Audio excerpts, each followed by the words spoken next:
Sean Combs, aka P. Diddy, or should we say inmate 37452-054, is facing a living nightmare at New York's Metropolitan Detention Center in Brooklyn, New York. A jail described as hell on earth. Violence, drug use, threats to life, and shared showers. No, we're not talking about Diddy's freak-offs. This is just another brutal day inside MDC. In today's episode of the Infographics Show, we'll explore Diddy's new home and his life inside NYC's hellhole jail. Diddy is currently living the counter-life to his hyper-luxurious existence that came crashing to an end in September 2024 when he was charged with sex trafficking, racketeering, and the creation of a criminal enterprise, which included reams of sexual offenses against women. Diddy rapped his way into stardom in the 90s, eventually racking up a net worth of around $1 billion through music, fashion, restaurants, vodka, and TV. In his prime, he held so-called white parties where a who's who of fame and fortune had the opportunity to snort rails from the tanned bodies of call girls.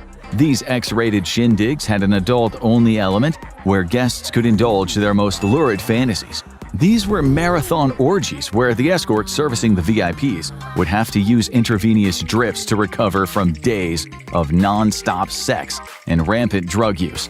Diddy is now doing hard time in a Spartan prison cell at the MDC, where the only white lines he sees are the ones he's told to stand behind as he strips and is ordered to drop and cough.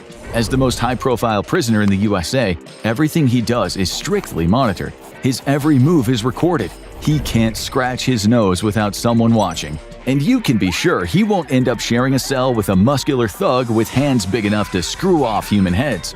Diddy is currently being held in the Special Housing Unit, aka the SHU. What if the man who built an empire on fame, fortune, and firepower is now struggling with the very systems he once easily maneuvered, locked behind the bars of one of America's most notorious detention centers?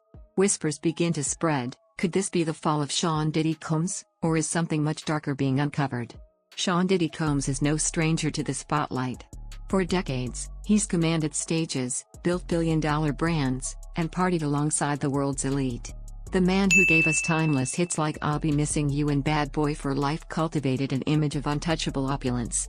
For someone like Diddy, who's accustomed to five-star treatment, adjusting to the stark reality of MDC is nothing short of jarring. So, what does a day in the life of Diddy look like now? Former inmates have described the food as inmate slop. Forget fine dining and imported wines, here, even commissary snacks are considered a luxury. Diddy isn't in the general population, though it's not much better. He's been placed in the Special Housing Unit, SHU, reserved for high-profile inmates, those requiring protective custody, or individuals deemed security risks. For a man who spent his life surrounded by adoring fans and a constant entourage, the silence must be deafening. Conversations are limited to brief, monitored calls and occasional interactions with guards. Even stepping out for recreation requires a full-body strip search, a humiliating process that strips away any remaining sense of dignity. Former inmates and prison consultants have likened the SHU experience to psychological torture. Diddy may be a mogul, but in the SHU, he's just another number in the system. For many, the assumption is that wealth and status can buy anything, even leniency behind bars. But the federal system works differently. Former inmate Timothy Smith explained that in places like MDC, money and wealth don't mean a thing. Commissary items are limited, and even access to basic hygiene products can feel like a luxury. Psychologists have long studied the effects of solitary confinement, and the findings are chilling. Prolonged isolation can lead to depression, paranoia, and even hallucinations. Federal cases are notoriously difficult to beat, with a conviction rate above 90%. The odds are stacked against Diddy. His legal team has mounted a vigorous defense, but the stakes are unimaginably high. A guilty verdict could mean spending the rest of his life behind bars. Yet insiders claim that Diddy remains defiant, determined to clear his name. Some speculate that he's using his time in isolation to strategize, drawing on the same relentless drive that turned him into a music mogul. But as the trial date nears, the pressure continues to mount. The man who once jetted between parties on multiple continents now spends his days pacing the length of a cell. But perhaps the most intriguing aspect of Diddy's incarceration is what it reveals about the systems that govern fame and power. As the story unfolds, one thing is certain: the world will be watching. Diddy's case is about more than just one man, it's a mirror reflecting the complexities of wealth, power, and justice in America.